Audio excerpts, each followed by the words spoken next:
for you? It's okay. That's okay. It's smoothed out. Okay. As you can see, I have a colleague that has joined me. She decided to get a little barky for a minute, so I'm just like trying to soothe her so that she doesn't get annoying during the recording. It's okay. And She's this is fine. This is Dottie. She does Hello. not photograph well because she's all black and has no contrast. But That's fair. Just believe me that Hello, this is Dottie. a cute fluffy dog. That is I just believe gonna you. probably I do this Yeah. during the. That's perfectly fine. Honestly, better visuals for Yeah. yeah. Honestly, significantly more interesting than my face. Let's be honest. It's kind.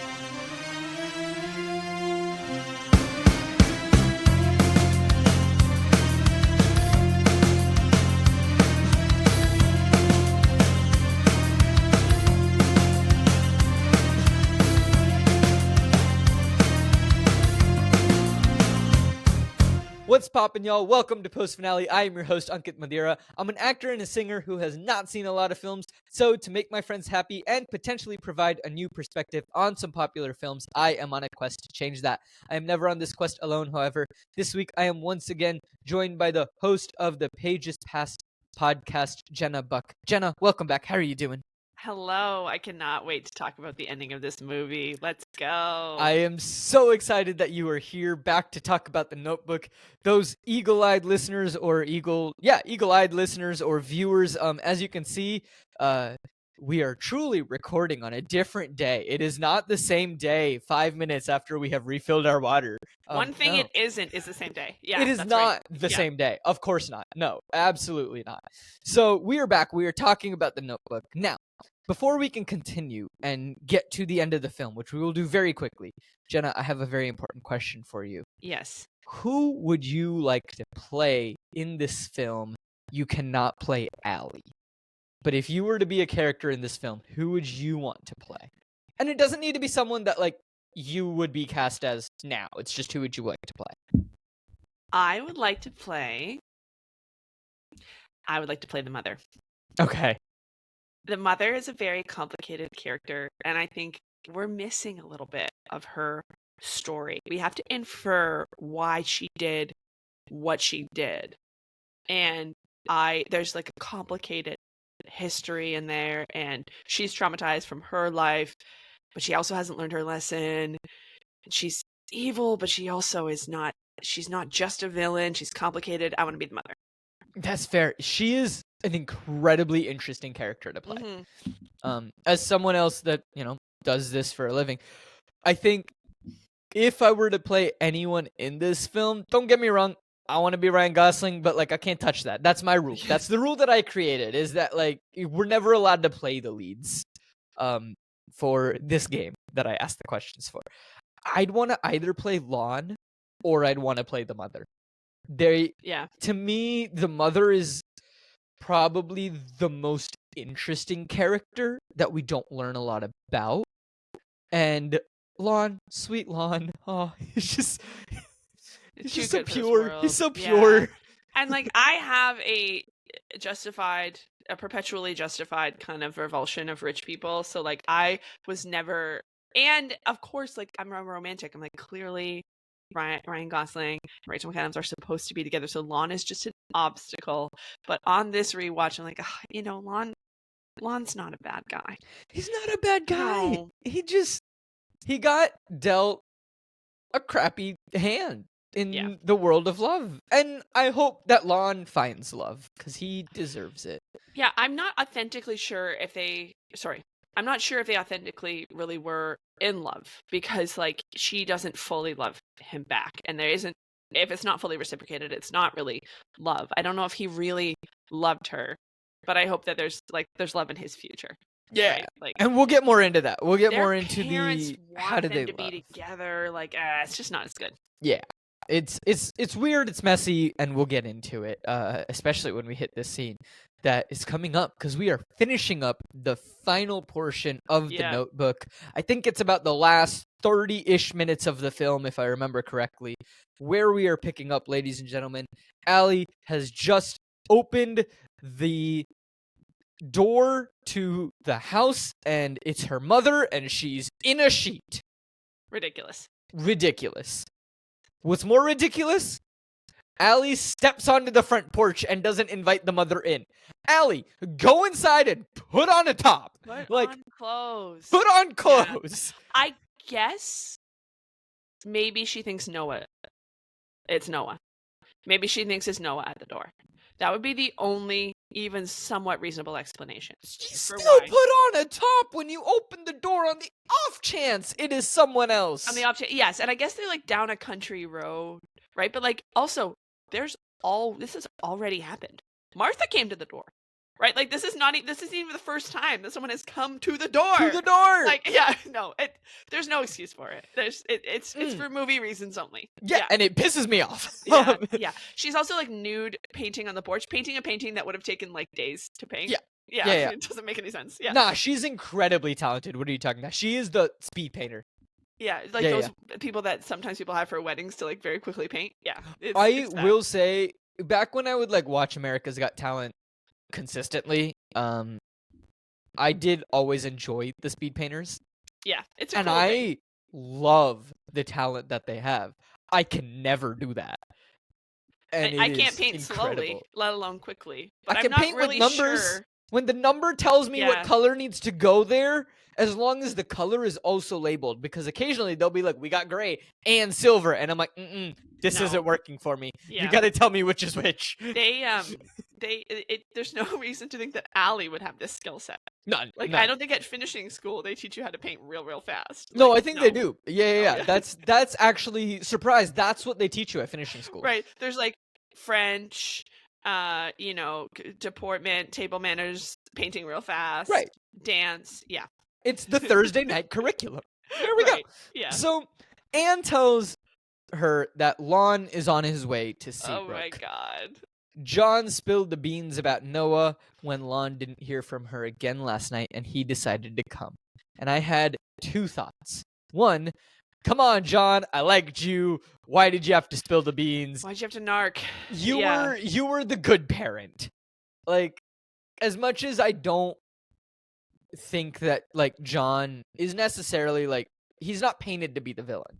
No, he does eventually say, he's not suitable. When they first separate them, he goes along with the mother.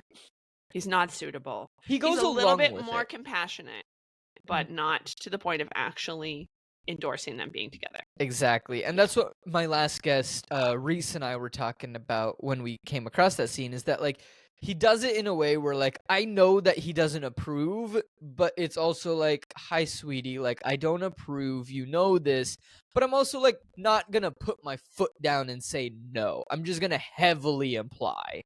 Well, and I do think that the parenting is going to be, and especially when it comes to matchmaking and marrying off your children, that was going to be the domain of women. So he's going to he's going to outsource that to the mother, right? And he may be kind of operating. Job. Yes, he would be kind of maybe operating behind the scenes, right? So we don't, and that allows him to be just the doting father who doesn't actually have to do any discipline. He's going to sort of outsource that to the mother. But still, I appreciate that he and Anne are on the same team earlier in the movie, where they're still showing that united front. Yeah. As parents. So just being okay, yes. Anne is taking the more, no, you cannot see him approach, whereas John is taking a little more of a indulgent. It's not good to be seen with this type of person approach. He's not suitable, sweetheart, or right. whatever he says. Yeah. And it's nice. It's two different sides of saying the same thing. Now, so I was mad at John, but then the bigger conflict that I have right now is, why is the mom warning her? And I don't know why. Because right now, anything I've seen about Mom, Anne shouldn't be warning Allie. Oh, that Lon is coming. And I don't understand currently why. Other than outside of a mother's love, she doesn't want to see her daughter be, her reputation tarnished and thrown around the street and everything, right? So well, and I also think she doesn't want the marriage to be off. She wants Allie to get it together, and to I think that there's a possibility of disgrace, true social disgrace that wouldn't be reversible. That's going to happen here. So I think it's she has to preserve the marriage. right? I Mm. think that's probably why. She's not warning her in order to prevent her from having the embarrassment. She's warning her in order for her to be able to preserve their reputation, preserve the marriage, preserve the goal that the mom has worked toward, right? I don't know that she cares about Allie's like emotional experience of this. She's just like, get it together. Oh, okay. That Yeah. makes more sense. Yeah, yeah. Cool. So Allie's laugh, terrific. And, she says, you, me, Noah, and Lon. One big happy family. Yeah. Perfect. Anne turns away, looks away, all dramatic like. And then Allie wants to know the truth about the letters. Anne confirms that it is true. She did not give her the letters. She kept the letters.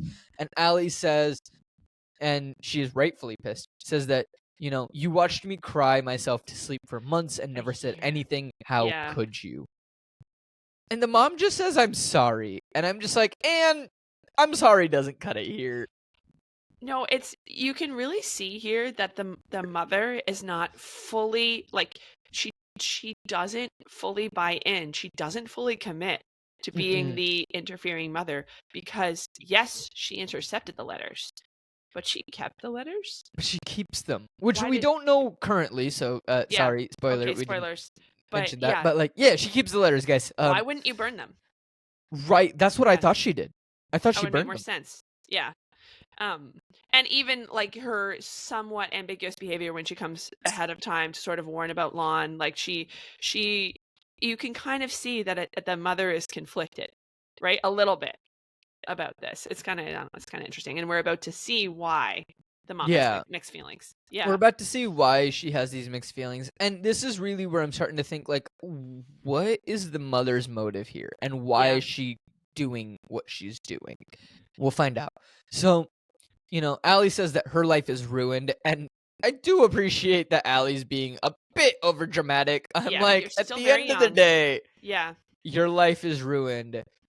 You are engaged to an extremely wealthy man who treats you well, who you enjoy the company of. Yeah.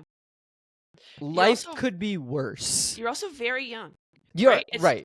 It's not like the position the mother is in. She's 24. Yeah, so Allie's 24 or so. The mother, time truly has passed her by, right? Like the mother, it cannot be reversed, the decision that she made, right? She's living with regret. And that is, her life really was like maybe ruined, or her original vision for her life, or the vision that she had when she was in love, spoilers, when she was in love with this other man. That truly is like ruined and cannot be mended. And that's not the case with Allie. Allie has her whole life ahead of her. Right. And Anne kind of says this in a similar way. She tells her to stop being dramatic and to take some responsibility. Yeah. And Allie's like, responsibility for what? And Anne says that she came down here and you knew what would happen.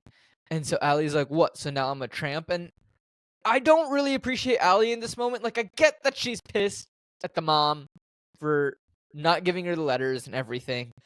But Anne is coming from a point of like, you knew what was going to happen when you came down here. Like, yeah. And this is objectively dirtbag behavior. From Allie? Like, yeah. Oh, like, yeah. 100%. Yeah. Yes. Like, yes. I don't Anne really is like in the right in this moment. In terms of like social expectations and norms, Allie does not have a leg to stand on. None. No. Whatsoever. No. Zero. Allie, yes, you are a tramp. Yeah. By definition, yes. I have I know that it's problematic. It's probably one of my most toxic traits. Is I really enjoy these old-timey misogynistic insults. I think they hit. I love them. For men or women, it's funnier for men. Oh yeah, 100%. Calling a man a tart or a tramp, it hits so hard. I love it. It's so funny. But slut shaming is bad. But it's the word tramp. Like just calling someone a tramp is subjectively funny, or like a slattern or a tart. They're really good. And do you want to know how we know that they're good insults? Even though we know technically we shouldn't say them, they still hold up. They just as an insult. so good. Like, yeah. oh, Such a good insult. One of my favorite insults, and it happened because on your podcast you talk Yeah. about books that people, loved when they were younger, and so like a big series for me when I was younger was the Percy Jackson series. Mm-hmm. And then I didn't read them for a while, and then 2020 hit, and I reread them. And then I read the Heroes of Olympus series because I had time. Yep. And I didn't read the Heroes of Olympus series when it came out. But in that, someone insults someone and calls them a cupcake. And so now, whenever I need to insult one of the children, I call them Come a on, cupcake. Yeah. Because I can never get in trouble for calling someone a cupcake. No, certainly not. Yeah. It's not even insulting. It's only insulting in context, right? Yeah. I'm like, stop being a cupcake and like, do the thing. And they're like, what? And I'm like, don't be a cupcake. Go do the thing. Yeah. And like good. the kids don't understand what I'm saying.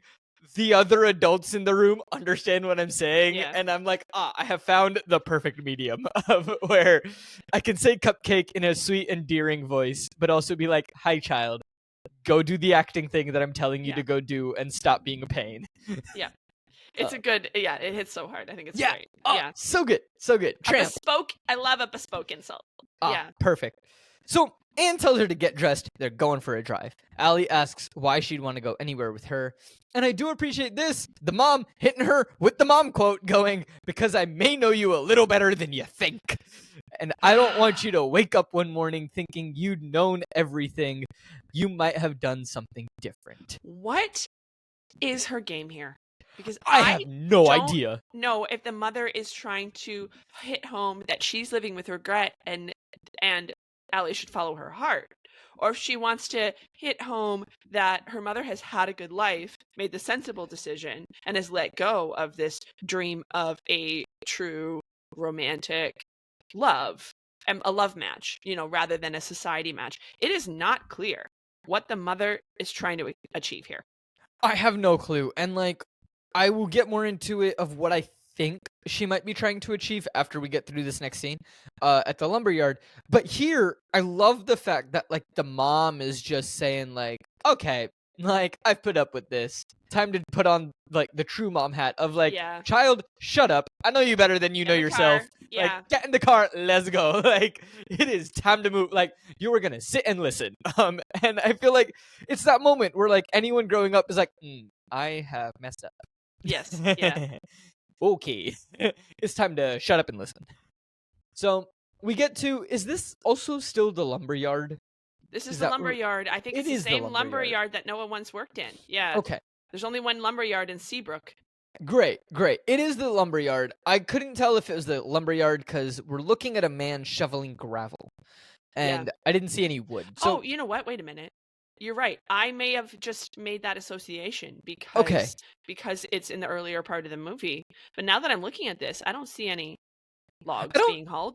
I don't see any logs being hauled, but also I'm not going to say that it's not the lumberyard. It's a construction site. Let's just go with it's a construction zone. I have to run back the tape and see if when they show the scenes at the lumberyard earlier, if it looks the same. We do see wood.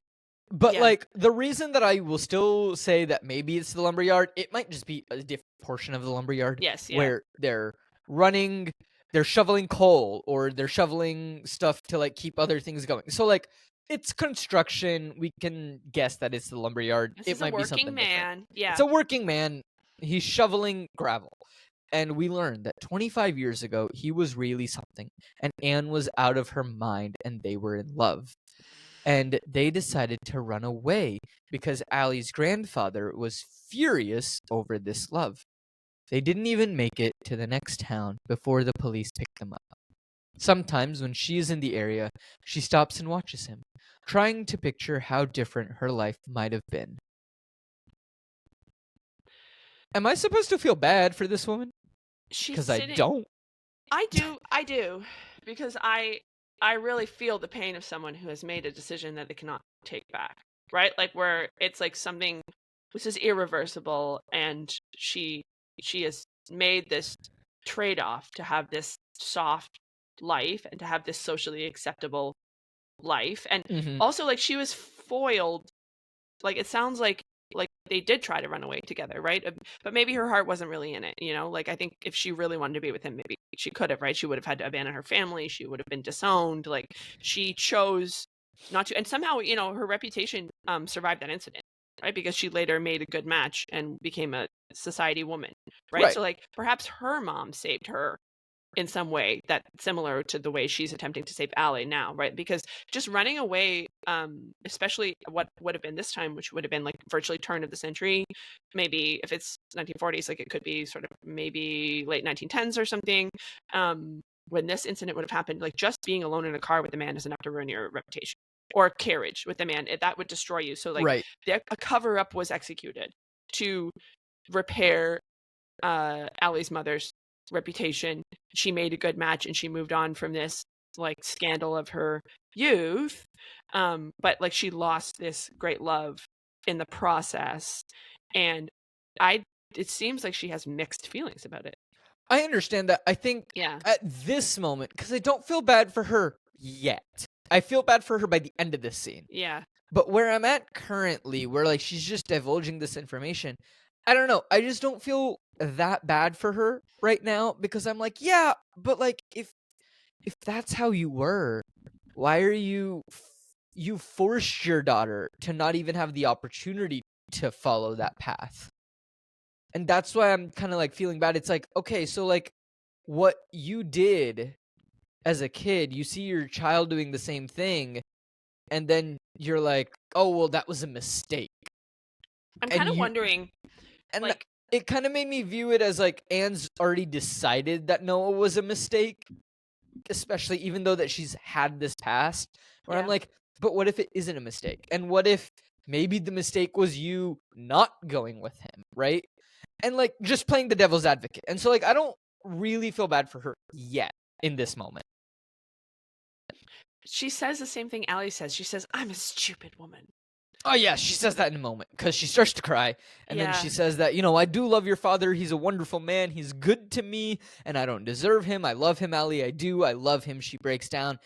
This is where I started feeling bad for her, is after she started showing the emotion, because Yeah. this is when I realized, oh, you are not stone cold like we have seen throughout the entire film. No. And I don't deserve him. He's been good to me. That does indicate, you know, that she walked right up to the precipice of complete irreversible social ruin, right? That she was perhaps like damaged goods when Yeah. he made the match with her, and that she's always felt like, you know, kind of indebted to him in some way, and maybe that's something that Because she he wanted to didn't care. prevent. Yeah, or like it was a good enough match and they were able to sort of douse the scandal in one way or another. Okay. But like by society's standards, she she's not marriageable, not like because of this scandal, right? Like running away with a man would ruin you. And like her parents, maybe with money, with like suppressing press coverage, with like whatever it was, with you know, social manipulation. They're wealthy and they have a good standing in the community. You know, they were able to quash this in some way, but like she has been living with this sort of like feeling toward her husband where it's like he did her a favor, right? Like he did her a favor by marrying her, and that she has this like kind of guilt about it, I would guess. But then it's like, so why then would she do what she did when Allie had a similar situation? Like I guess it's like she thinks she's going to get over Noah quicker if she gets rid of the letters, right? Like Maybe. I think she didn't want Allie to run away, maybe. She wanted her to go to school. yeah. I don't know what her justification was. But this is the first time where like I do start seeing the mom as more than like quote unquote Just the a villain of the Yeah. story. Like we were saying last episode, there isn't really a villain in the story, but if there is to be one, it's the mom. Yeah. But even then, like this is where I'm like, oh, there is a lot more to her. She's not just here to play the villain role. And that's how I had been viewing her up until now. Yeah. And even when she does something evil, like intercept the letters, she doesn't fully commit. Right? She doesn't burn the letters. Right, and I don't know this yet, and Yeah. so I think that she's gotten rid of the letters. I did want to just give a shout out to Joan Allen, who's the actress in this moment. She's so good. Yeah. This is such a well just delivered monologue where it in reality is probably one of the harder monologues to jump into because you are longing for a love. Yeah. And as I keep saying I love you and expressing love is the hardest thing, in my opinion, to do as an actor convincingly, because it's a hard emotion to understand, let alone portray when you don't actually love someone. Like, yeah, it's a powerful performance. For sure. The actress doesn't love the man that's shoveling the gravel. Yeah. Like, she doesn't. Like, objectively, unless that is her husband. Who, no, they don't know each other anymore. Right. Yeah. They don't know each other, right? And she even says this at the end. She goes, "This is silly. This is embarrassing. I don't even know who that person is." Yeah. And that is heartbreaking, where it's like, oh my gosh, she is still pining over something that could have been. That is lost. Yes. That is lost. Yeah. And you know that you can never get that back. Yeah, that's the actually sad thing. And that's when it hits me of like, ooh, okay. Yeah. And you seeing this like very proper put together woman just crack a little bit. Oh, right? Like, even if she's just like kind of incredible. dabbing her eyes with a hanky, like, yeah, this is her, like, that's probably like, the most emotional, that she ever gets. And it's still really subtle and understated. Yeah. It's still not even like a big breakdown. She's still proper in her crying. She's just like, tearing up. Yeah. Incredible acting as well. Like, just also, a beautiful, side beautiful note, scene. They don't notice them. The people working don't notice that there's like two women, like fancily dressed women, just in a car, like just staring at them. Like, I think the guy notices right at the end, right before really? they drive away. Yeah. It looked where we are is we see Lon's car. They're driving back, and they're driving back, I guess, to Noah's is what I'm guessing. I don't know where they're driving to, but they see Lon's car in town, and Anne just says, "Oh boy." Anne drops Allie off at Noah's and lets her go. But she calls her back real quick, and Anne pops the trunk and hands her all the letters that Noah wrote. Insane. And just says, "I hope you make the right choice." And I wrote in all caps, "Damn it, I wasn't supposed to like the mom, and now I like the mom. This is annoying." And then the mother drives away. I actually had mixed feelings about that because, like, why would you do this now? When like, by society standards, it's too late. I think by society standards, it's too late. But here's the thing that Anne, I think, realizes. Is that Allie needs to make a decision. Mm-hmm. And what I appreciate about this moment is that Anne, one, she didn't throw away the letters like I thought she did. She didn't burn them like I thought she did. Which is like really telling of Anne as a character of like maybe she was always slightly holding out hope for Noah. She had mixed feelings. She had mixed feelings, right? for sure. Or maybe she even just saw like Allie does truly love this boy. Like, I can't do this to her as much as I can keep this from her. I can't destroy it. Right. Maybe the mom is either a romantic at heart or has a romantic streak. Right. Right? Like, yeah, she believes in love, even if she feels like her more sensible side is going to win out. Mm-hmm. For sure. And I kind of viewed it as she knows Allie needs to make a decision, and maybe these letters can help her make whatever decision she needs to make. Yeah, it's more information to make a choice, right? Yeah. Yeah. And I appreciate that.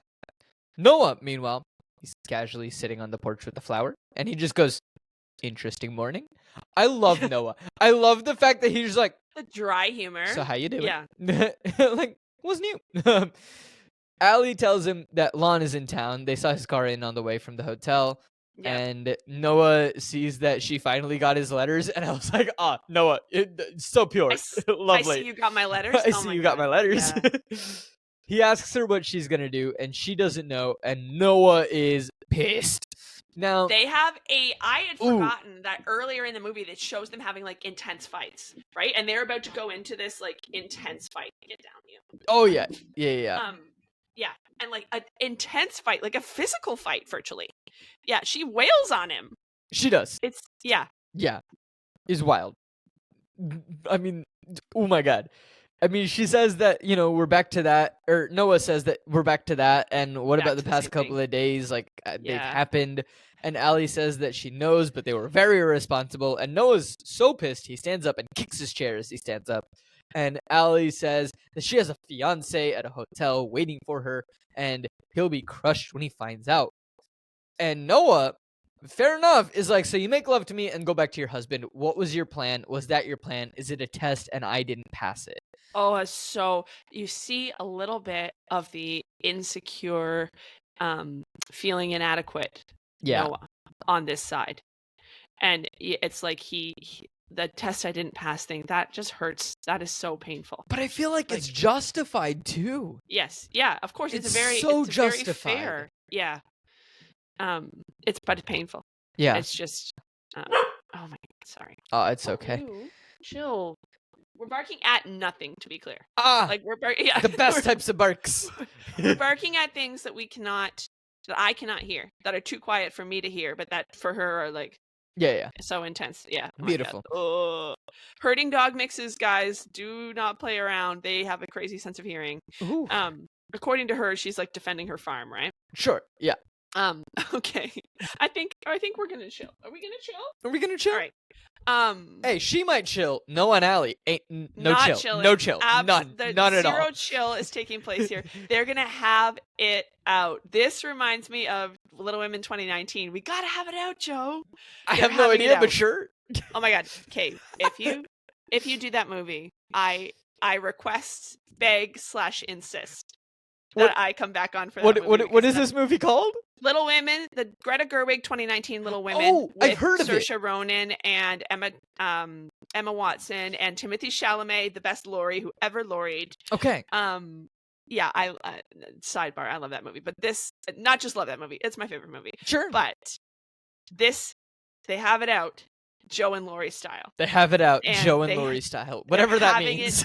Out, it's like everything's going on the table and it's no holds barred, and like it's just that pure anger that has been simmering is coming to the surface. It's like 7 years of pain is getting exorcised. And I love these scenes, both as a viewer and as an actor.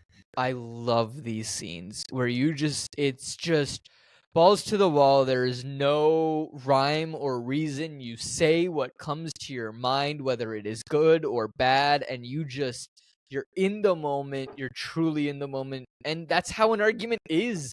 When you are arguing with someone, you don't always stop, and like occasionally you might say a messed up thing. It's not coherent. It's not it's pure, uncensored, right? Just like emotion. It's great. It's so much fun. This having it out has there's a really memorable, classic, frequently quoted scene where he goes, not what I want, not what your fiance want, what you want. What you want. I love that. And I have that later as well. Mm-hmm. So where we're at right now is that Allie has said that she made a promise to a man. He gave me a ring and I gave him my word. And I just wrote, well, your word is broken. And then I hit play and Noah goes, well, your word means nothing. And I was like, yes, Noah and I are on the same wavelength. Points were made. Yeah. Noah, valid point. Noah says that it isn't about keeping a promise or following her heart. It's about security. Allie asks what this is supposed to mean, and he just yells, money. Money. He's got lots of money. No notes, perfect delivery. So good.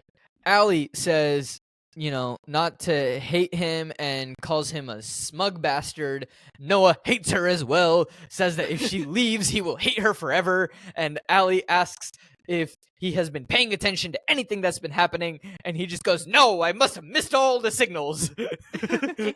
Must have misread everything. And I'm like, oh, I love it. I love that it is just two people arguing.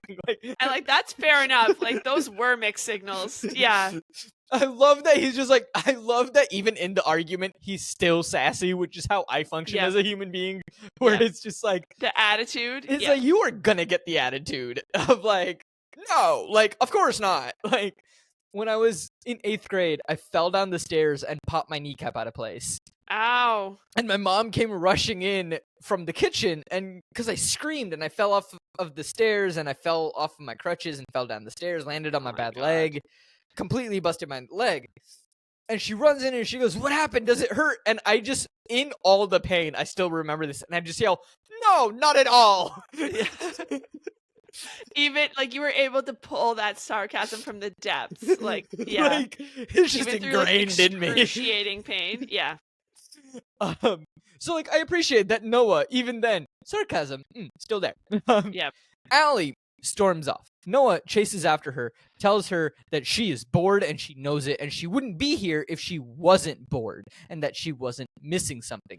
Allie calls him an arrogant bastard, and Noah says, you should stay here with me. Allie says they're already fighting. And I just wrote this entire quote out because it is so beautiful. And he just goes, "Well, that's what we do. We fight. You tell me when I'm being an arrogant son of a bitch, and I tell you when you're being a pain in the ass. Which you are 99% of the time. I'm not afraid to hurt your feelings. They have a 2-second rebound rate, and you're back to doing the next pain in the ass thing." Incredible. Incredible. Both this and the "what do you want" dialogue are showing their hand ever so slightly that this is the 2000s, actually, not the 1940s. Like the next pain in the ass thing, that is such modern verbiage, but it's also iconic. I don't it's just iconic. Mind it. And I don't mind it at all. And here's what I will say when people argue about that, and I'm like, no, like, yes, they might not have spoken like this in the 1940s, but the phrase "pain in the ass" has been around since before the 1940s. Yes. It just isn't used colloquially. And it might not be used in proper culture, but that doesn't mean that this type of phrasing and this type of talking never happened. Yeah. But it's not saying that it isn't used in closed quarters in a private conversation, which is technically what this is. Yes, it is a closed quarters private conversation that no one else is query to. And so maybe people did talk like this when they were having an argument with their significant other in the 1940s, early 1950s. Yeah, like, it may have happened. It may have casual contexts. Right. Yeah. So I'll give them the benefit of the doubt. Also, iconic and incredible lines. I'm not worried about the wording here. Like, yes, so memorable. There's a reason why this is a modern romance classic.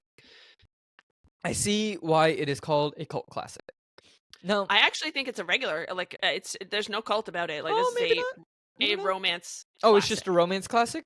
Yes, sure. I think it is. Like, I think if you're just like survey film people, I mean, they're gonna go back to like Casablanca or whatever. But I think if you're gonna go to more recent movies, I'm not entirely sure that would be. It's a cultural phenomenon for sure. Where like it was so big when it was coming out. Now 21 years later. I don't like that.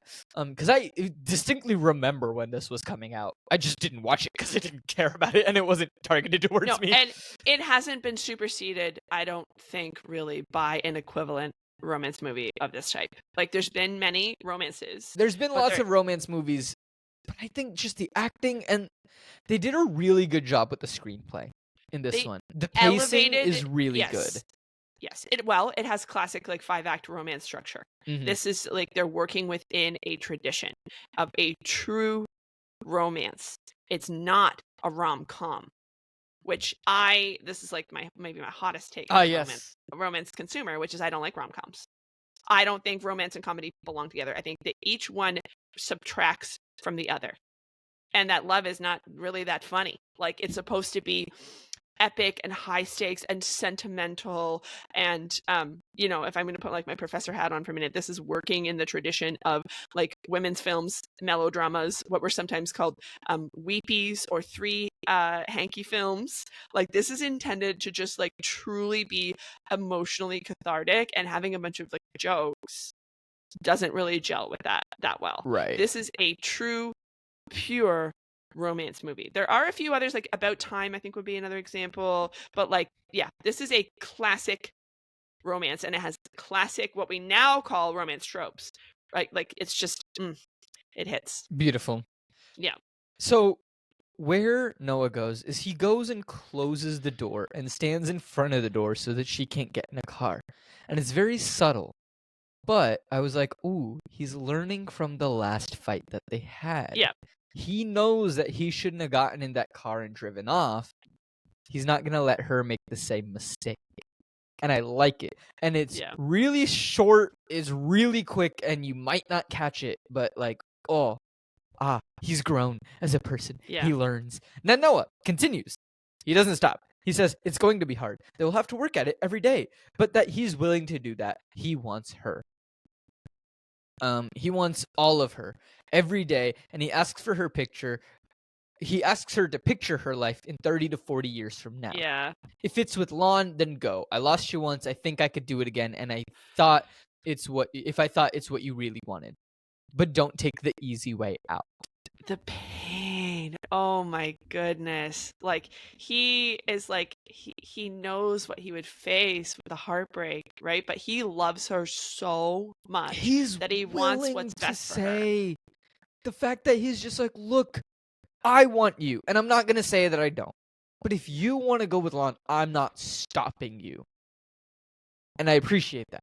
Allie says that, what is the easy way? No matter what I do, someone's going to get hurt. And this is what you were saying is like Noah tells her to stop thinking about what everyone wants. The iconic line, what I want, what he wants, what your parents want, what do you want? Yes, Noah. I don't normally swear. I apologize, Aunt. You're going to have to bleep that one out. But like, yes, Noah. Yes. This is what kind of makes it into...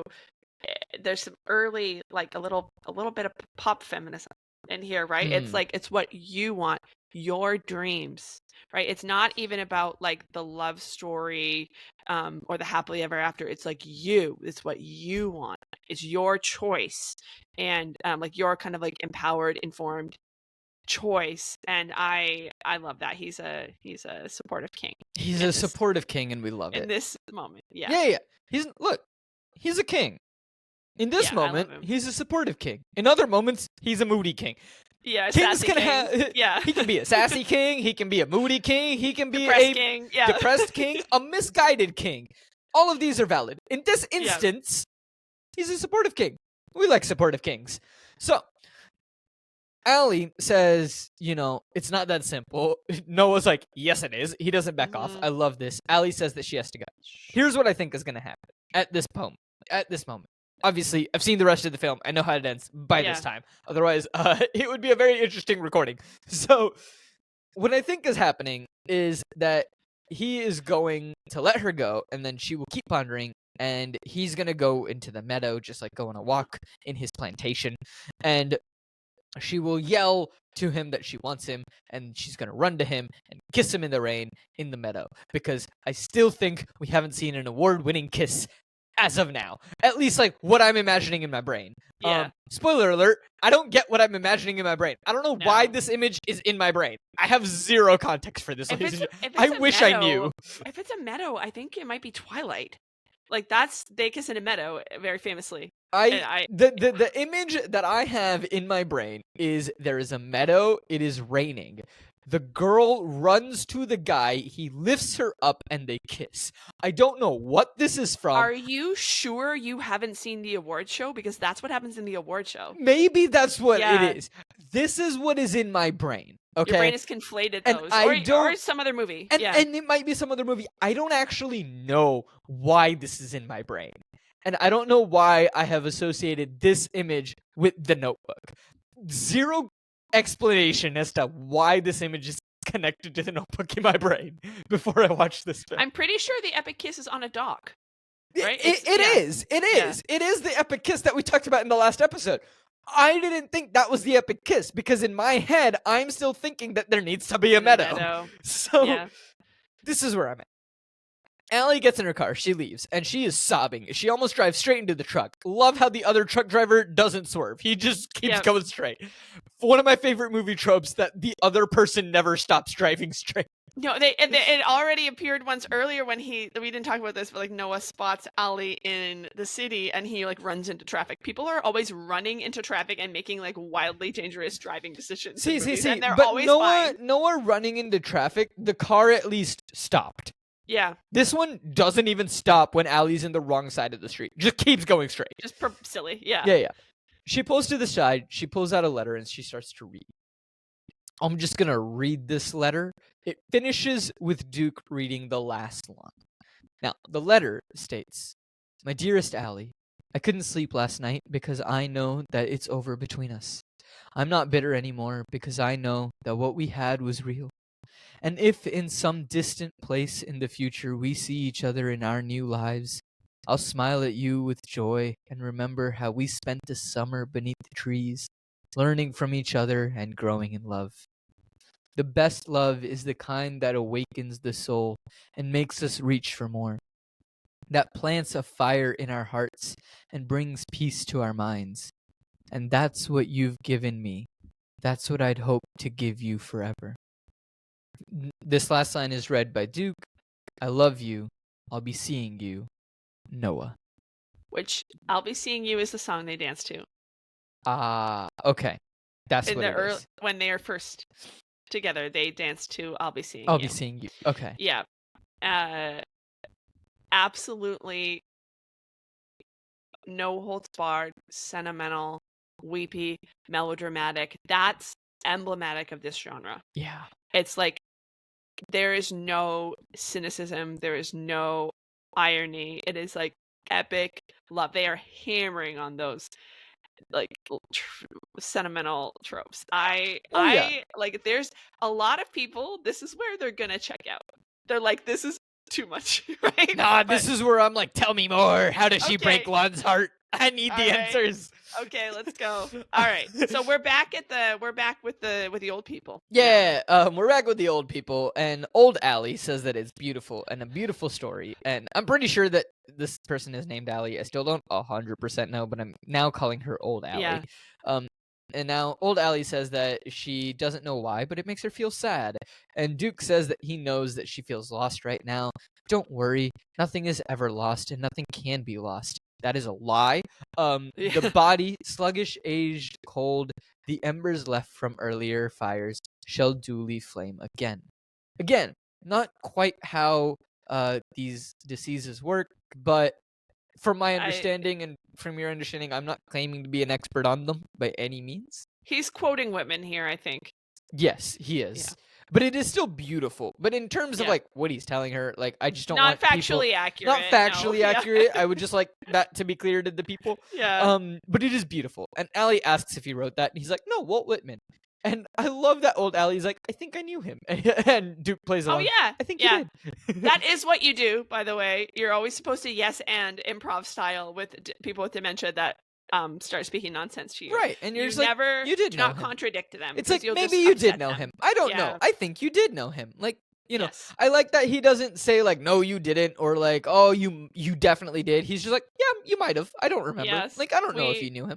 We went through this with my grandmother for quite a number of years, and I learned about that. She would often talk about people, but they were like TV characters, and you would just be like, "Okay," and then keep talking and like let the conversation go. You don't be like, "Those people aren't real." Yeah, it was like towards the end of my great grandmother's life, like she knew who I was, but like especially the last few times I saw her, she always thought I was still like the younger version of me. Time starts to be confusing. Until like she clocked like where I was, and then like she would ask me like, but like it like took her a little bit to like understand like, oh, it's been a few years, things have happened, and like things like that. So yeah. Now they head back inside the building, and there is a candlelit dinner for them, and Duke has put it together with the help from the nursing staff. Ali says that she's never seen anything so beautiful, and she's looking at the sunset, and Duke, looking at Ali, says, "Neither have I." Oh, so sweet. They sit down, they eat, there's a lot of pills, and Duke just goes, "Sickness is synonymous with me. It's more of a general wearing up process." And I think this is what old people need to start using, is I am not sick, I am just wearing out. Yeah. Like, that should be the new term. They have been hammering on us They're really making sure that we know that he has heart disease and that he's on many medications, he is right? sick. Like, Yeah. we gotta make it known. We have to know. Now, Yes. Allie asks what happened to the story and which one did she choose. Before we find out, we're going to take a quick intermission, and then we'll find out who she chooses.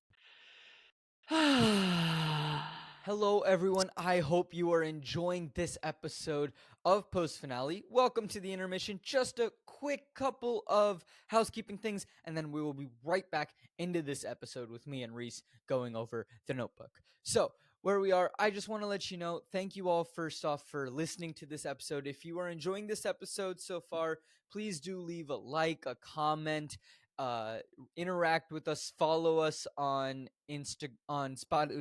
sorry, Ann, I'm gonna restart this. 3, 2, 1. Hello, everyone, and thank you so much for listening to this episode of Post Finale. Welcome to the intermission. I hope you are all enjoying this episode. And if you are enjoying this episode, please do us a favor and hit that like button, hit that subscribe button, hit that follow button on whatever podcast app you're listening to, or if on YouTube you are doing that, leave us a comment. It really does help us out, and we will respond to all the comments that we are able to respond to. So we really do appreciate all of you for listening to this episode, and we hope you are enjoying it. Now, just a couple of housekeeping things before we get back to the episode with me and Reese going over The Notebook.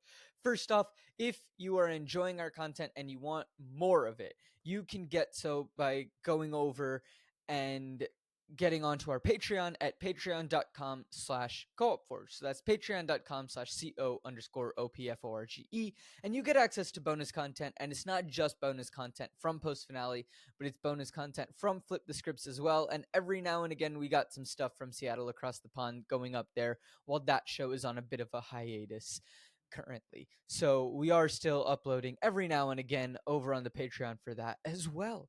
So you get access to loads of content over on Patreon, and it really does help us out as well of just not being in the red while we're making these shows. That's our goal here, is to continue making really good content for you guys and hopefully continue improving, but also not be in the red and losing money while we're making these episodes.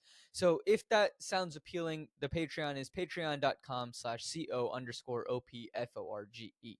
If you do not want to support our Patreon or that is not feasible for you at this time, that is completely okay. First off, just thank you for listening to the episode. It means a lot.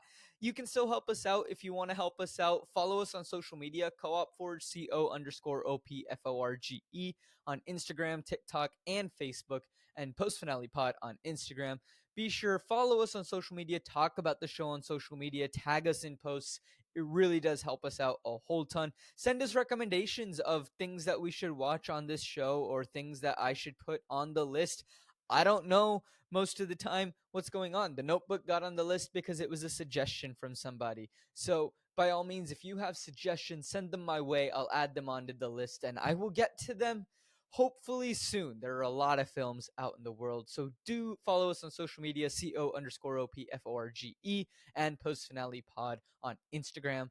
And last but not least, tell a friend about the show. It really does help us out a lot. Word of mouth is the best way to help grow a podcast. And just telling a friend about the show and being like, hey, there's this actor who breaks down movies for the first time. He's never seen them before. He's trying to guess what's going on while also coming in and trying to add a little bit of his background into it. It really does help us out a lot, and it really does mean the world to us. Thank you to anyone who has already done this, and a huge thanks to anyone who will do this in the future. And last but not least, just a couple of things that I have going on in my life personally that you all might be interested in. First off, if you are listening to this on the day that it comes out on the 12th of February, I have a new song coming out called Sweet New Memories coming out on the 14th of February. You can find it on all the platforms on the 14th under my name, Ankit Madhira.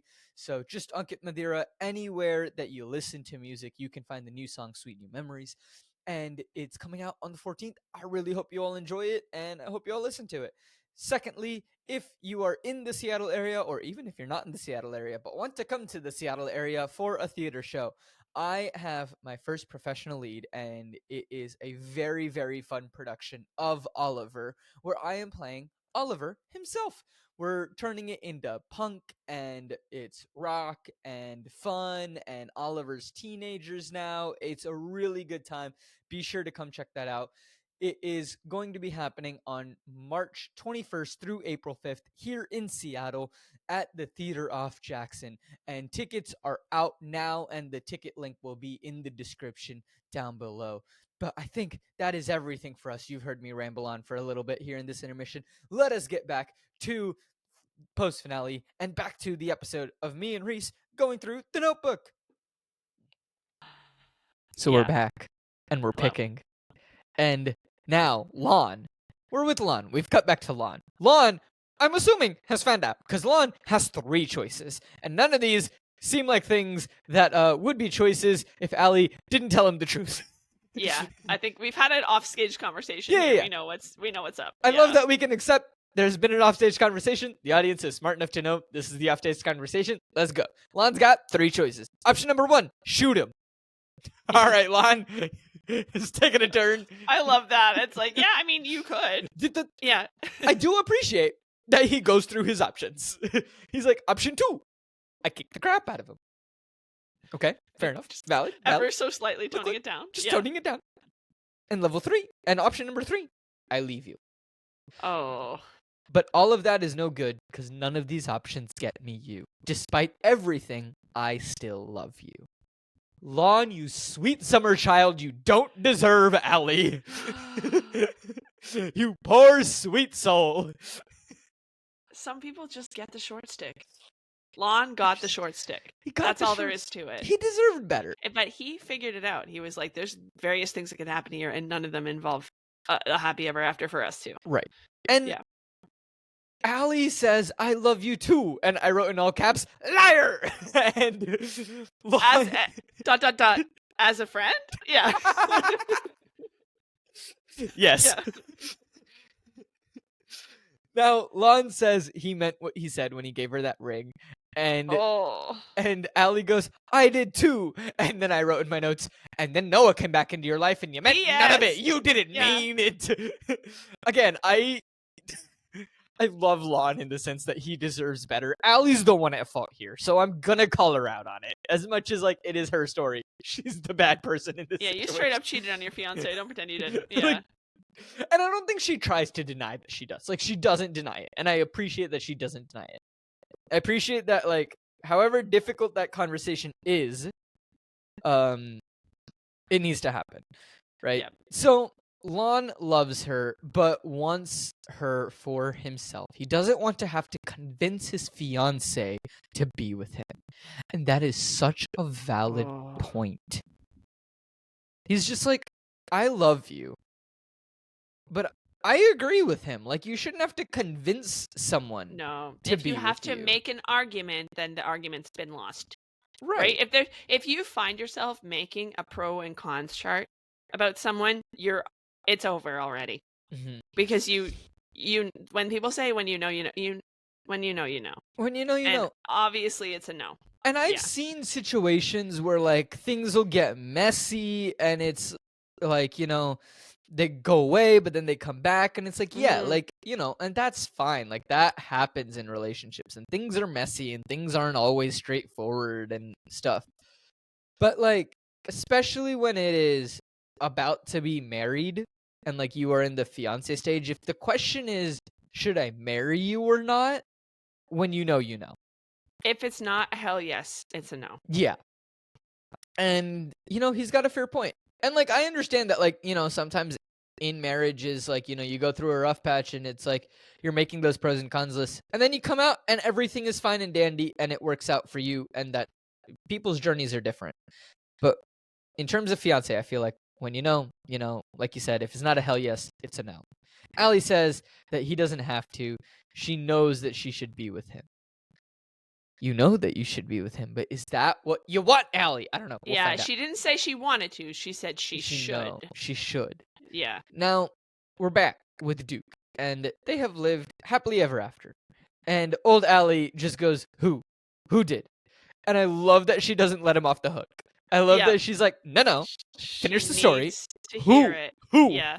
Who is this? Yeah. Allie remembers it and just says, "Oh yes, of course." Noah wakes up. We're back to young Noah, Ryan Gosling Noah. And Noah wakes up to a car and he sees Allie getting her bags out of the car. And damn, the soundtrack is beautiful. They really hammer on that epic music swell. Like, it is so intense. It is so much, and I love it. Is so good. They embrace and we fade back to the old Allie and And she remembers. did you notice how he was wrapped in the red blanket that she had been wrapped in? Yeah. So he's like he's probably like smelling her perfume, like wrapped in the red blanket when they reunite. He's like licking his wounds. Like, oh, it's so cute. It's so perfect. So cute. So beautiful. Yeah. And then, old Allie, she remembers and she was like, "Oh, it was us." And I was like, I knew this. I knew I was right, but I'm rarely right. And so I was like, yes, I got it right. I did it. I figured it out very quickly that Noah was actually Duke. I was really proud of myself because for listeners that have listened for a while, I'm wrong a lot. And I was wrong about a lot of things in this movie. I was just right about this one. Yeah, they're not trying to actually hold out suspense. No, here, right? This is for an emotional climax, not a plot climax. Yeah. I think, but it's long before this. People have put the pieces together, but the details of how it's going to happen is the exciting part, right? And yeah, you still managed to be widely off track. Like, you did the leaving at the altar thing. Wrong. Yeah. The idea that Noah was Lon, that would be such an interesting movie. High key. If Duke was Lon, that would be crazy. It would be wild. So interesting. I want to see that movie. Then it could be a movie about regret. Right? I want to see that movie. It's not. It's an epic love. Right, sure. But like, I want to see that movie. But like, yeah, I was wrong. I got it at the end. It's like the math test where it's like, well, the work was wrong, but he got the right answer. Yeah, exactly. Task failed successfully. Yeah, task failed successfully. Yeah. Allie asks what happened to her. Noah says nothing. You just went away for a little while. And as someone who has dealt with a family member having dementia or some type of memory loss disease, does this ever happen? Do people ever remember? And if they do remember, like, how do you handle it in a safe way? Like, do you have any experience with this? If you don't, if it's personal, I that's do okay. have experience with this, and this is not how this works. Okay. But it is true that that it is uneven. Like that. There's a creator that I recommend that people follow who is all about dementia. I think her handle is like Be Light Care. Her name is Adriana, but she has loads of videos on this around social media, and she works with people with dementia. And I have experienced this with my grandmother having a memory loss of sort of unspecified, not really sure what kind of dementia she had, but she had pretty profound memory loss. And it is uneven, right? Like, people will have good days and bad days, and sometimes will be better than others at recalling things. So, like, to that extent, it's true. And we're about to see a representation of sundowning, which is a real thing in dementia. It's a melodramatic representation of it, but it is the real thing. Okay. But people don't suddenly come back, snap back to their old self and have like complete lucidity. And then we even see that this is like, she's had this before, and she's like, how much time do we have? Right? She's like back in her body. Yeah. And how much time do we have? All of a sudden, my memories are back. My brain is no longer damaged and there's like a countdown. That's my experience of dementia doesn't line up with that. I'm not an expert. I'd be interested to hear if anybody else has seen that happen. Yeah. But no, people can have moments where they're a little bit like better, right? Or they recall things, but it's not like complete lucidity, but it might be like, oh, like I remember this, or because I have heard instances where it's like, someone doesn't recognize people, but then like there's one person that for some reason they will never forget. Like, yes. And it is true that like people lose more recent memories faster than older memories, which is why a lot of people with dementia and stuff, like, for instance, will think that their parents are still alive, or may remember their children better than their grandchildren. Right. So, like, that's kind of true. Like, I know someone in my life right now where like her father is going through it, and her father recognizes her daughter as her as a kid. So common. So, like, Yes, recognizes the yes, yeah. granddaughter as his daughter because they apparently are like carbon copies of each other. Yes, Of when my she was grandmother, that age. And so, like, yes, I know frequently that thought things that I like was my that mother. are Yeah. a little more common, but I didn't know if like full lucidity like they show in the movie. In my, you never know, because there's like the Different- human brain is crazy, Right. and there's a book, what is it called? The Man Who Mistook His Wife for a Hat, I think is the name of the book. This is now, I think, very, very dated book, but like it's about by Oliver Sacks. It's like a science book about people who have really, really unusual manifestations of like brain abnormalities. So like weird stuff can happen sometimes. Okay.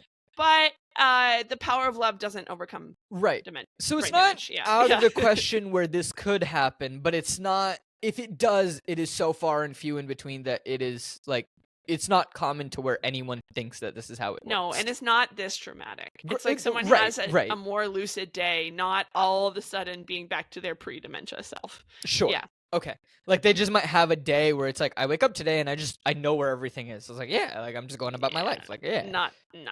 Okay, cool. Fair enough. It would be nice if it was true, but It would be I don't lovely. think so. But Yeah. sadly it isn't. And I just wanted to make sure that we had that conversation. Yeah. Yeah. Cool. So, yeah, they have no more than 5 minutes and he brought along an old friend. He turns on the jazz music and is it Cool. the I'll be same seeing song? you. I'll be seeing you. Okay. That they danced to when they were young. And yeah. I didn't clock, and I thought that it was the song that they danced to when they were young, but I didn't know what the name of the song was or like what it was. And Allie asks how the children are. Did we skip the children completely? Did we just not talk about the children?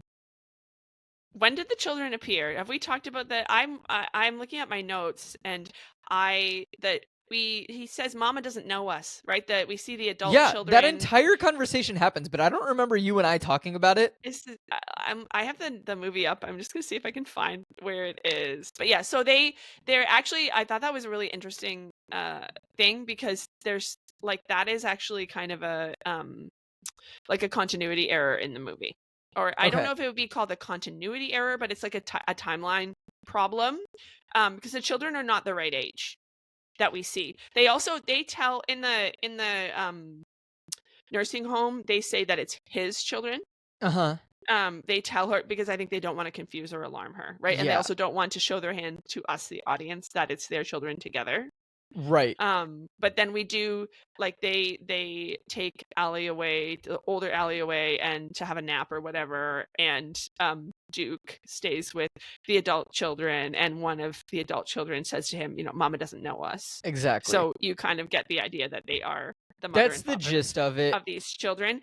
The children are the wrong age. How are they the wrong age? The children should be middle aged. The grandchildren should be young adults. Because if this is around the year like 2000, we are now. They should be about 80. They're in their 80s. The children should be at least in their 50s. The grandkids should be young adults. You're They're right. not the right. They're not. I the see right what age. you mean. Yeah. Okay. Yeah. No, it makes sense. Also, ladies and gentlemen, I do apologize for this. We completely skipped just meeting the children and that entire section in episode 3. So I'll do a fun thing on the Patreon, and I'll make it free for everybody on the Patreon, where I'm going through just myself, like what my thoughts were on that scene. Yeah. My apologies for that. We just somehow missed it, but Genna just gave us a beautiful rundown pretty much of what happened in that scene. Yeah. There isn't a whole lot. Pretty much my only thought in that is, like you said, I started thinking like, okay, this could be Lon's, like it could be Lon and they might not be married, but maybe, like you said, like they just didn't tell her that it was Allie's kids because they didn't want to confuse her. So that was kind of like where I was going. I'll do that and post it on the Patreon. I apologize for skipping that section of the film. I don't normally do that, but it happens. So where we are, they're dancing to the jazz music. Allie asks how the children are, which is how this entire tangent came up. Yeah. And Noah tells her they're fine, they were here today.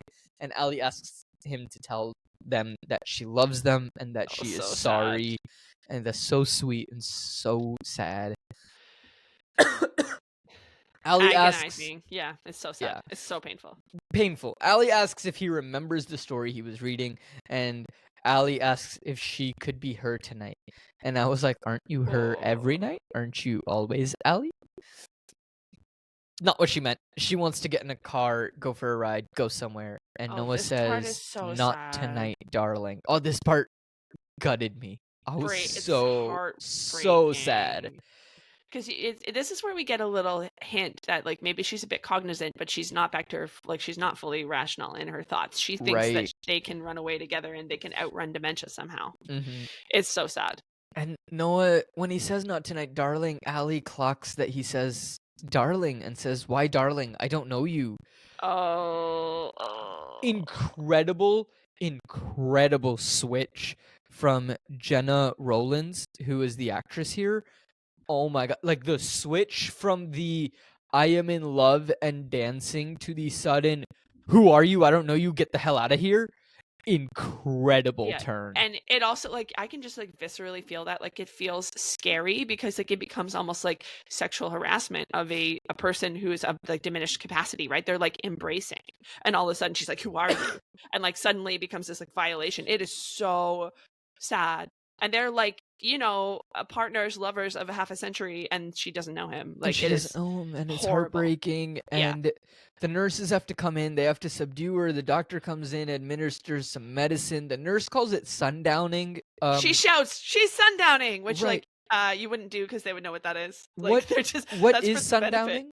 It's that I think sometimes people with dementia, the symptoms are not just memory loss. People can experience like intense like psychiatric symptoms, like intense mood changes. They can have delusions. They can have this really horrible irritability, anxiety, and that they get that sometimes that irritability and anxiety can get really bad toward the end of the day, like in the Okay. evening time, like before bed. It's funny because this is also something that happens like little kids that get overtired and their behavior gets really bad right before bed, and it's kind of similar to that. I think it's just like their brain's been working really really hard all day. They're dealing with an illness, right? They're tired and worn down and burned out, and like toward the end of the day those symptoms tend to flare up, and sometimes it can be like severe enough that they need to use like a sedating drug, like what they show them doing in the movie.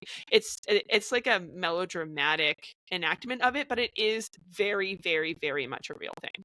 Okay.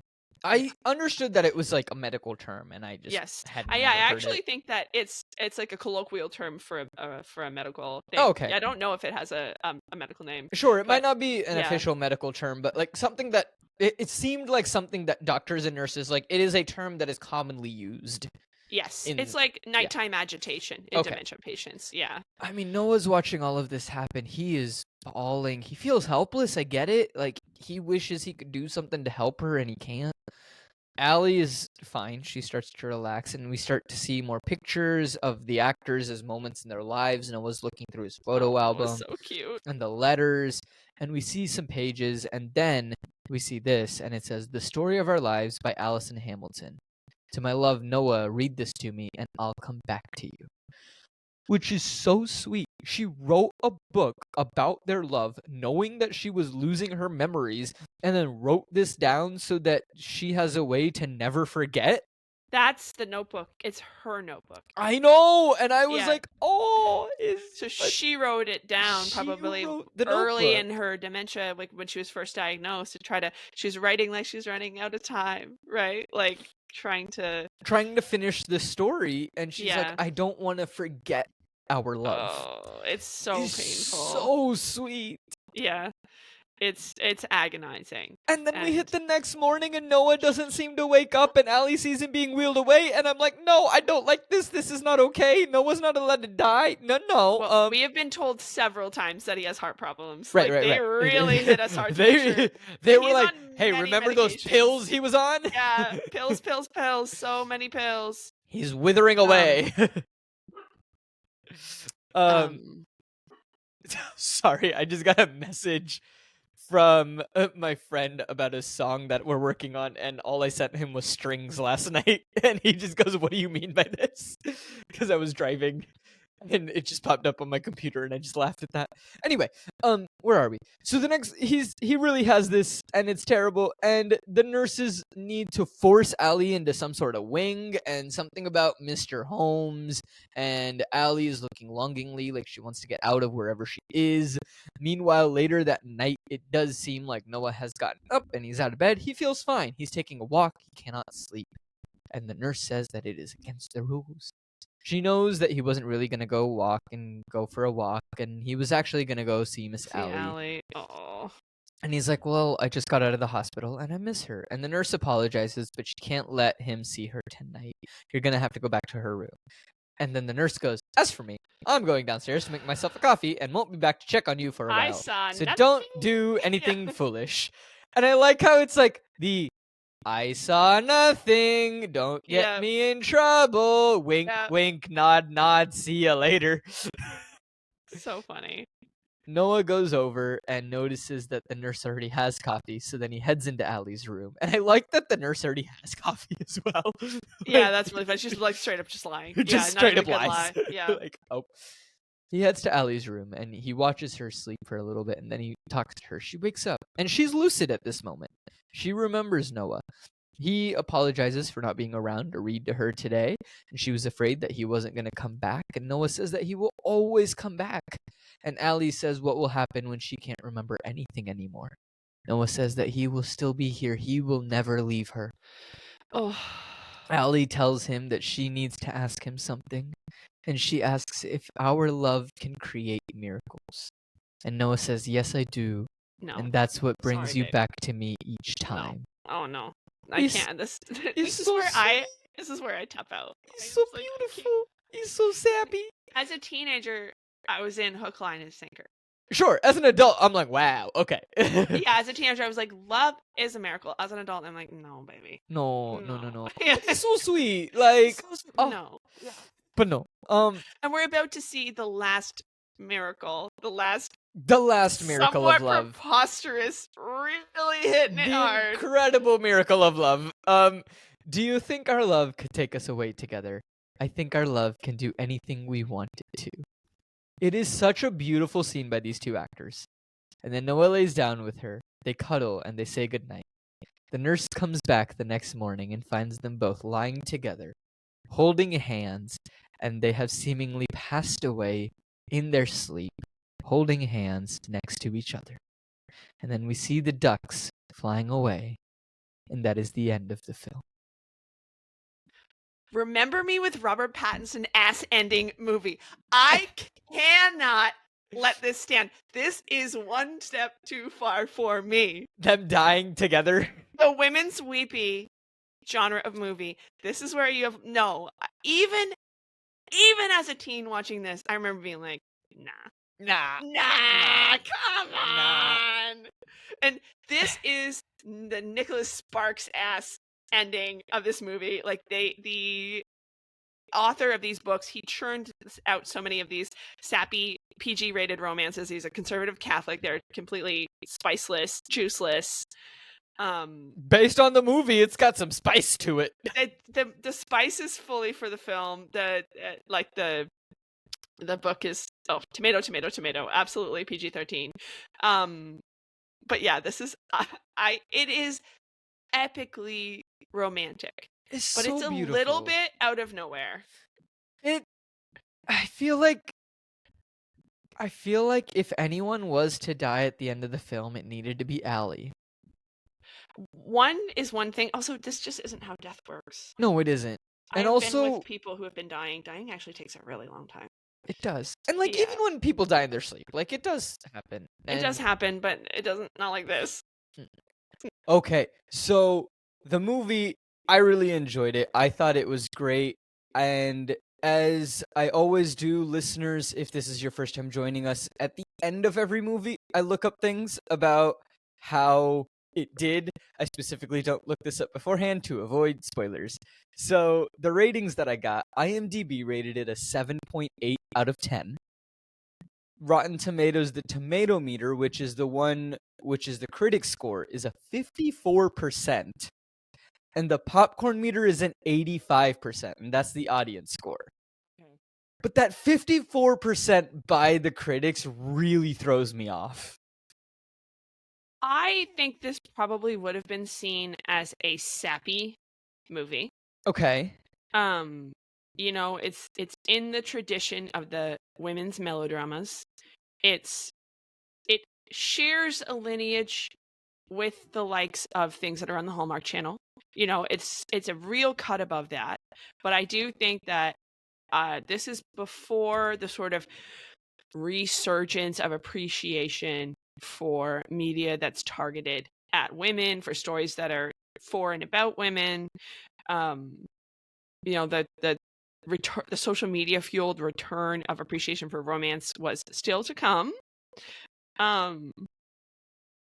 And I'm looking at Roger Ebert's review here, which is someone who I kind of see him as like, you know, Roger Ebert, he's like the middle of the road guy. You know, he's a real scholar of movies, God rest him.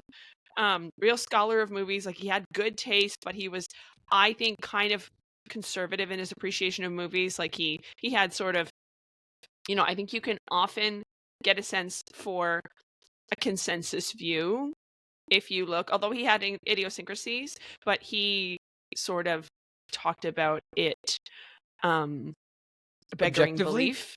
Like that it pushed his, it's like he said, oh, we all wish Alzheimer's worked this way, you know? Yeah.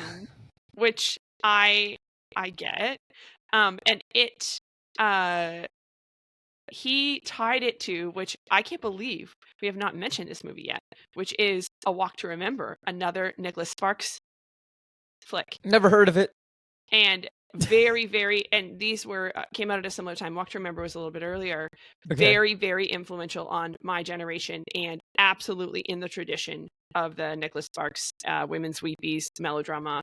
This one was a cancer movie. It was a romance cancer movie. Yeah, so I think the sappiness may have turned the critics off. Okay, that might have been what it is. Because I was like, the 7.8, I understand. The 85%, I understand. Those are about the same number. And then, like, it was just a drastic drop off. And I was like, okay, there's something I'm not understanding of why it's rated so low critically when it's such a beloved movie now. I kind of wonder too, you'd have to talk to someone who knows this a little bit better, but I kind of wonder if this movie may have had an arc that's similar to something like It's a Wonderful Life, which is that it wasn't well received at the time, but it gained a second life on television. And I think that's where I read the cult classic portion of it, where it might just now be considered technically a cult classic because most of its money probably came, and most of its popularity probably came from reruns on TV. Yes. That's definitely, I would strongly suspect that is the case. Yeah. It's not exactly, I wouldn't put it as in like a family entertainment category, although it is PG-13. I wouldn't either. It's family friendly though, or like reasonably family friendly. You know, I think you could watch it with older grade school age kids. I think you could probably watch it with like 8th grade and up pretty comfortably. Yeah. Other middle schoolers maybe, depending on the middle schooler.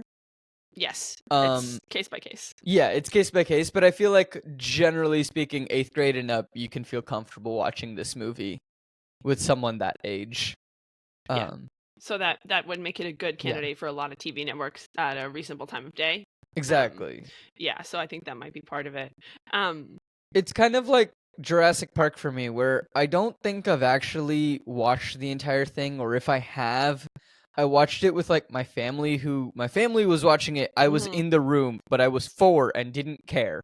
So, but I remember bits and pieces of that movie because of how often it was on a rerun, and it was just always popping up on like ABC Family. Yes. Like, I think this always. Yes. They also share something in that they're kind of easy to parody. They have some like really iconic, like really distinct aesthetic moments that are easy to kind of make fun of, like whether they're with the birds or whatever. The other thing is that they had 2 performers with insane star quality. Yeah. Like, and they went on to become true movie stars. This was early in their career, but that's why something like A Walk to Remember actually really is more of a cult movie. And like Mandy Moore starred in that movie, and like she's still a movie star, but not in the way that Rachel McAdams is. So right. And both I think of them another elevated. thing. Oh, for sure. And another thing, and I don't know if Mean Girls came out before or after this movie on Just when it bef- came out. just before. Was it just before? I know Yeah. that they're both 2004. I just don't know exactly when they came out in the years. Per se. Rachel or Roger Ebert's review says Rachel McAdams just a few months ago in Mean Girls. So Okay. it's so funny because like the Mean Girls is so specific to its time and place. Like It it's is. contemporary. It is. It is set in 2004 and it is so emblematic of like late Y2K, kind of early mid 2000s like aesthetics and art and movies, and this is attempting to be timeless. So Mhm. those movies seem like they didn't come out at the same time to me. I don't know which one feels older, but They don't. They don't. yeah. I feel like Mean Girls feels older because it doesn't have that timeless aspect. Whereas like you can watch The Yes. Notebook and there aren't as many like, oh, record scratch, like this definitely came out in 2004 because of this song. Like this song was the Exactly. song in 2004 or something. Like you can't And like do the that. wardrobe in Mean Girls is so specific to its time. Right. And like yeah. it makes sense for the type of movie that it is. Like yeah. It makes complete sense for the Mean thing Girls. that makes like you can tell that The Notebook is like maybe pre 2014 because they skate over the Jim Crow aspects of it. They're just Right. ambiently in the Jim Crow South, and they're like, this isn't what this movie's about. You know, we're on a plantation. Let's not ask any more questions about that. We don't need to ask more questions. Right. That is a kind of pre-Black Lives Matter, like pre-social media discourse type of movie. That's the only thing that kind of, I think, anchors it in time. And But the I fact think that we know these people, so we can tell that that's a young Ryan Gosling. Oh, for sure. Yeah. Yeah. I think that as well as, and I don't know, maybe if this movie was made now, they would add that scene like we've been talking about where they talk about it. And I haven't read the book. And so maybe in the book they skate over it, and maybe that was the decision to skate over it. I don't know. I'm just playing devil's advocate. I agree that they should talk about it, and like it should be a discussion. They would talk about it if it was a contemporary movie. Right, and that's what I'm saying. Like maybe back in 2004, like one, it was a different time in 2004, 20 years ago. But two, also maybe the book also skated over it. So when they went to look at it, they were like, okay, the book does this. We are also going to do this. Even if they had a discussion in the room about it, maybe that was the discussion. I don't know. That was 21 years ago. To know. I wasn't there. I mean, they also like the idea of like backlash in the sense of like a popular backlash through social media did not exist yet then, right? This was right. 2004 was like it was pre-Facebook being available to most people. It was pre-YouTube being available to most people. We're 6 years out from Instagram being founded. It's YouTube just not around yet. So it's just nothing like it, right? It's just a very, very different time. It would have been mainstream media where there would have been a backlash, and so it was just a different time. Different times. Yeah. Real quick to finish up here, we got our budget was $29 million, and the box office was only $115.6 million. So, pretty good return. Pretty good return. But not a massive hit at the time. Yeah.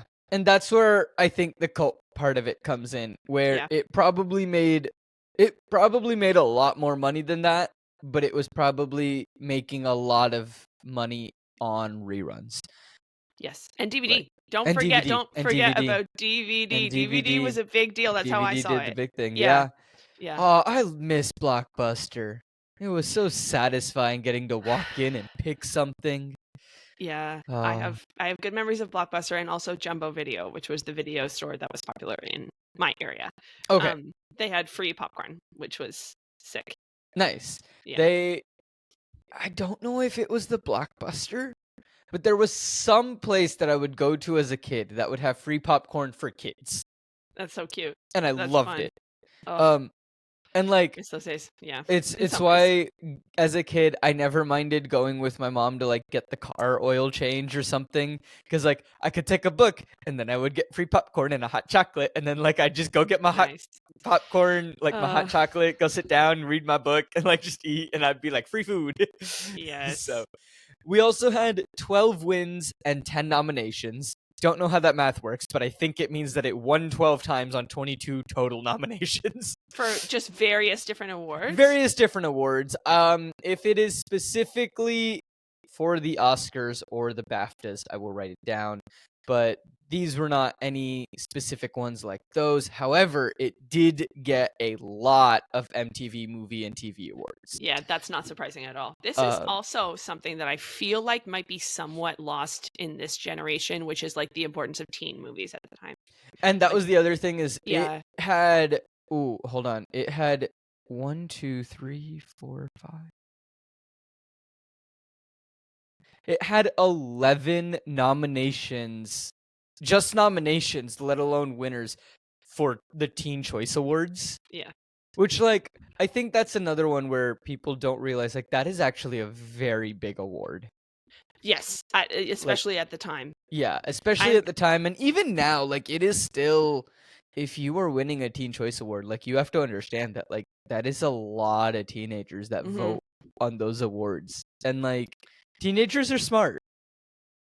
They're also dumb, but they're smart. And they're a really large, like, audience. Cultural demographic. Yes, absolutely. Yeah, okay, I was trying to figure out, I was wondering if I misremembered when that iconic Best Kiss Award took place, but it was at the MTV Movie and TV Awards. MTV, okay. Yeah. So that was, like, 100%, that's who they were targeting with this movie. It also, I think, should maybe color how we interpret this movie. It's like, this movie is for teens. Yes. Like, this movie is for everyone, but like that was how it was marketed. It was for teens and college students. Like, that's their target demographic. And oh boy, did they speak to their target demographic. Yes. And I can't overstate either, like, how much of a cut him out and paste him in your locker kind of boyo that Ryan Gosling was at the time. I can believe it. Yeah. Yeah. And keep in mind, I don't think at this time we've gotten shirtless Ryan Gosling yet. Briefly in the movie. Oh, yeah. Okay. But, like, not the I'm gonna cut out shirtless Ryan Gosling yet. We haven't gotten, like, the iconic... I don't think so, no. He had a sort of wholesome boy next door image, although I'd have to go back to, like, the J14 archives. If I remember correctly... to get that, for sure. Yeah. If I remember correctly about his life, he became, like, hot boy Ryan Gosling in, like, the 2010s. I think so. Like, ripped, and, like, you know, that was him, and he was just like, hi, I'm the quiet boy next door, and, like, I'm cute. This was Hello. His cutie patootie era. Yes. Yeah. While being moody and angsty as well. Yeah, he had everything. Let's now, real quick before we sign off for this episode, because it is a longer one, what would you rate the movie, Jenna? I am going to give it... Are we doing out of 5? I usually do out of 10. I usually follow IMDb and give it out of 10. Okay. I am giving it an 8 out of 10. Okay. And the reason for that is that in every way, it's a 9 out of 10 for me in terms of its influence on the romance genre, its role in the resurgence of true romance movies, its cultural impact. It's, there's just so many things, its iconic moments, its quotable lines. There's so much about it, like the focus on kind of Allie's dreams and her desires. Like, I think that was in some ways ahead of its time, but the last scene knocked it down 1 whole star for me. The last scene where they pass away together in the bed. Do not piss me off! Stupid! Dumb, stupid. No. Absolutely not. Hallmark friggin' end of the movie Remember Me with Robert Pattinson ass ending. No. I can't. Once you eventually get to that movie, you'll see exactly what I'm saying. I have a feeling you haven't seen the... I don't understand why you're so... I understand why you're pissed, but I don't understand the connection of why you're pissed. The people who know will know. The 200,000 people who saw Remember Me from 2010 with Robert Pattinson and Emily what's-her-name, they will know that this is the same genre of ending. Don't piss me off. Ending. I can't spoil you because maybe you're going to want to see this movie at some point, but just I appreciate it. Just know. Just know. Yeah. It's an equally stupid, are you actually for real with me right now ending. So we're going to give that an 8 for that reason. Beautiful. No worries. I would also give it an 8. I thought the acting was incredible. I thought the writing was really good. The setting, the costumes, everything was on point.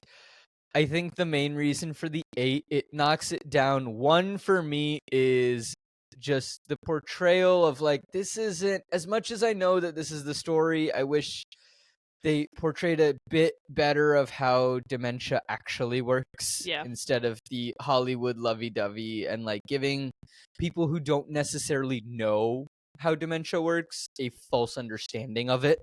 Yeah.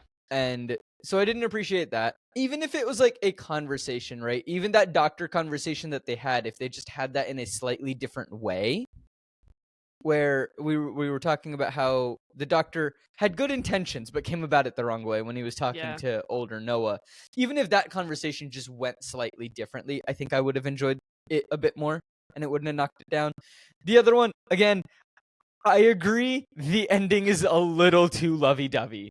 And I'm like, okay, like, I rebuke yeah, it. Yeah.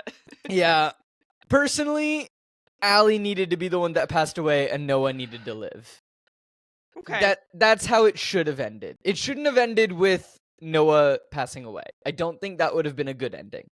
Do you think our love is strong enough to take us away together? I was like, ugh. Like, I just Yeah. hate that part. Yeah.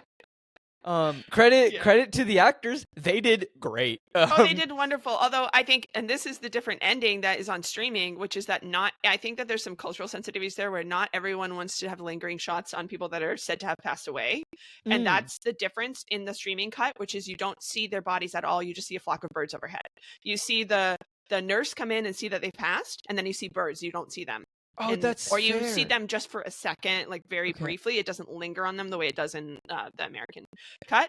Yeah. So yeah, I think VPN'd to Australia, and I think I watched the American cut because it did linger for a little I bit. think it's like the UK one. I don't know. You could look it up, but So like there's yeah, an alternate ending. maybe the Yeah. UK, maybe countries. Sometimes I know that countries in Asia sometimes censor things like that.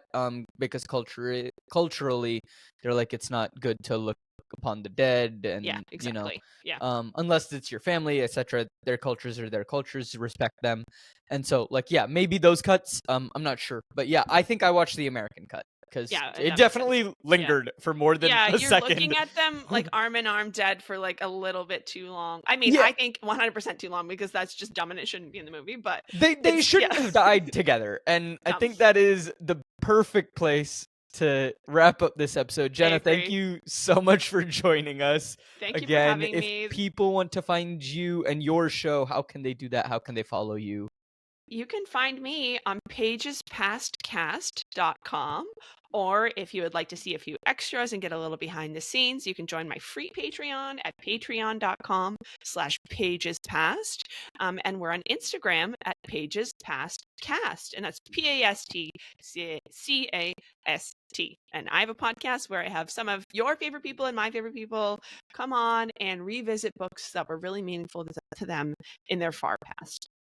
It's a really fun show. Y'all should go check it out. We will leave links to everything in the description, so no matter where you are listening to, you can find Jenna's stuff easily down in the description. Jenna, thank you so much for joining. Listeners, thank you so much for listening, and be sure to join us next week when we're going to talk about a film. I haven't decided what it is yet, but I'll catch y'all later. Amazing. Thank you so much. Thank Bye, you. everyone. Bye. Thank you so much for listening to this episode of Post Finale. Post Finale is created and hosted by me, Ankit Madhira. It is produced by Ankit Madhira and Stephen Nieman. The music is by Ankit Madhira and Megan Hutchison. The art is by Jarid Rother, and our editor is Servellon. If you like the show, please follow us on social media at co-op forge, CO_OPFORGE on Instagram and TikTok and Facebook to keep up to date on everything that's happening with the podcast. And you can also follow at Post Finale Pod on Instagram if you just want updates for this show. talk about us on social media. It really does help us out a lot. And thank you to anyone who has done this in the past or who will do this in the future. If you want to support in a monetary way and get access to some bonus content, you can do so by heading over to patreon.com/co-opforge. That's patreon.com/co_opforge. And all the money raised on that Patreon goes directly back into the show to make it a better experience for you, the listeners. We just want to create good content while not being in the red while doing so. And your support means the world to us. If you can support in a non-monetary way, that's great as well. Just tell a friend about the show. Word of mouth is the best way to grow the show, and it really does help us out a lot. Leave a rating, a review, subscribe, follow on whatever podcast app you are listening on. If you're listening on our YouTube channel, Co-op Forge, please hit a follow. If you're listening on another app, if you could do us a favor and go hit us follow on our YouTube channel, it would help us out. If we hit 100 subscribers on our YouTube channel, we got a special thing coming out for you all. But until then, thank you all so much for listening to this episode of Post Finale, and be sure to join us next week as we get on to more shenanigans. And until then, I'll catch y'all later.